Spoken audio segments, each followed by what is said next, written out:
dowladda Mareykanka waxay war weyn ka soo saartay Soomaali la sheegay inay dalkaasi ku lunsadeen lacag kor u dhaafaysa $250 milyan magacyada Soomaalidaasi iyo 47 qof ayaan idin soo gudbin doona saaxiibayaal qodobada kalena hadduu rabi qadar waxa ka mid noqonaya Xasan Sheekh Maxamuud waxa uu wali ka qayb galaya shirka meertada 77 isagoo halkaasi ka wada ole laba wajiil doolalaas ay idin soo gudbin doona saaxiibayaal iyo waliba qodobo kale ayaad barnaamijkeena ku daawan doontaan oo ay ka mid yihiin dagaalada wali ka soconaya gobolka Hiiraan iyo sidoo kale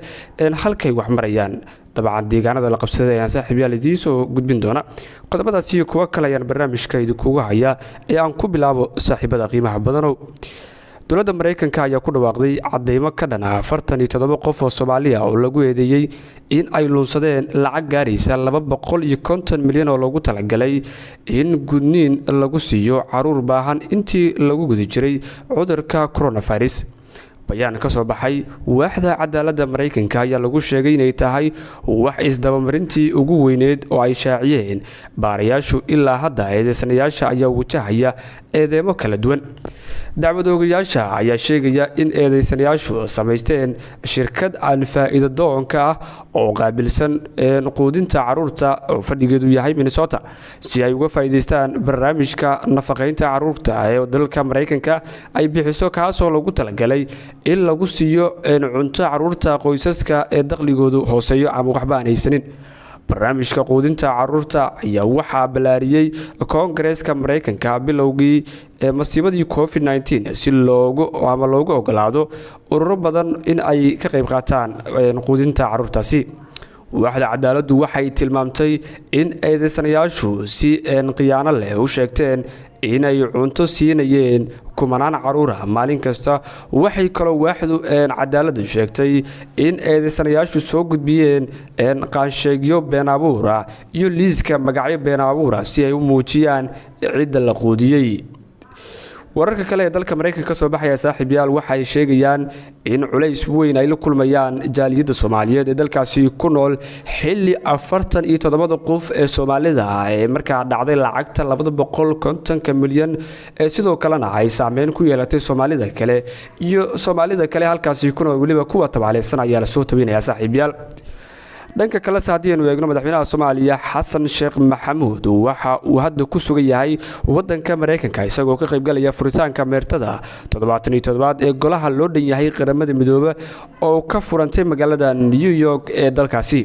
shirkan ayaa waxaa sanadkan diiradda lagu saarayaa arrimo ay ka mid yihiin yareynta saboolnimada xasilooni darada horumarinta waxbarashada shaqo abuurka dhalinyarada xal u helida masiibooyinka dabiiciga iyo sidoo kale xuquuqda dadka la haybsooco ama dadka la sheego in laga tirada badan yahay Xasan Sheekh oo la filayo inuu khudbad ka jeediyo shirka qaramada midoobe ayaa soo bandhigi doona aragtida dowladda federaalka Soomaaliya ee ku aadan xasiloonida iyo nabadda dagaalka ka dhanka al-shabaab ee lagu jiro wax ka qabashada abaaraha iyo gurmadka degdega iyo caqabadaha ay la tacaalayaan shacabka Soomaaliyeed iyo guud ahaan shucuubta caalamka madaxweynaha iyo wafdigiisa ayaa sidoo kale ole laba waji ah ka dhax bilaabay golaha loo dhan yahay qaramada midoobe kaas oo ku aadan qorshaha dowladda federaalka Soomaaliya ay uga hortagayso la dagaalanka al-shabaab iyo sidoo kale qorshaha kale ugu qorshaysan abaaraha ku soo noqnoqday xilligan ee ka jira gobolka kamid ah Soomaaliya warka soo baxay madaxtooyada ayaa lagu sheegay madaxweynaha jamhuuriyadda iyo wafdigiisa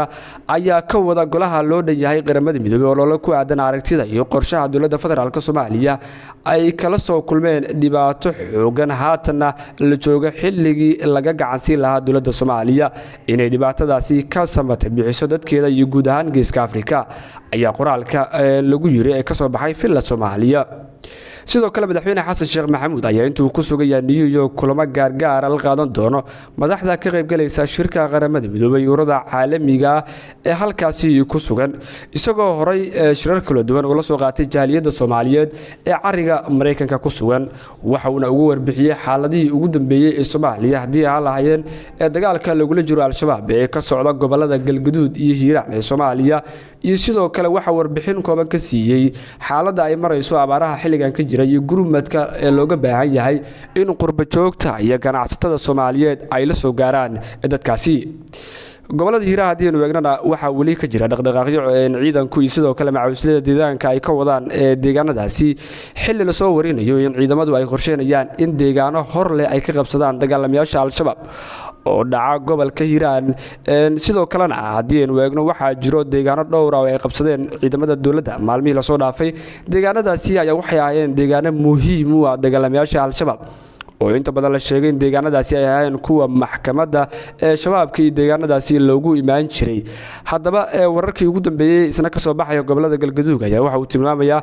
in beelaha halkaasi ama deegaanadaasi dega sida deegaanada ceelbuur hoostaga iyo deegaano kale ee dhaca bariga gobolka galgaduud ay qorsheynayaan in ay iyaguna is-abaabulaan abaabul looga soo horjeedo dagaalamayaasha al-shabaab xilli maalmihii lasoo dhaafay magaalada muqdisho ay ka socdeen abaabul ka dhana dagaalada ka socda gobolada galgaduud sidoo kalena beelo qaara ay ciidamo magaalada muqdisho ka daabuleen iyagoo halkaasi iyo dhuusamareeb geeyey wararkii ugu dambeeyay aad kala socoteen dugaal TV na saaxiibayaal wanaagsan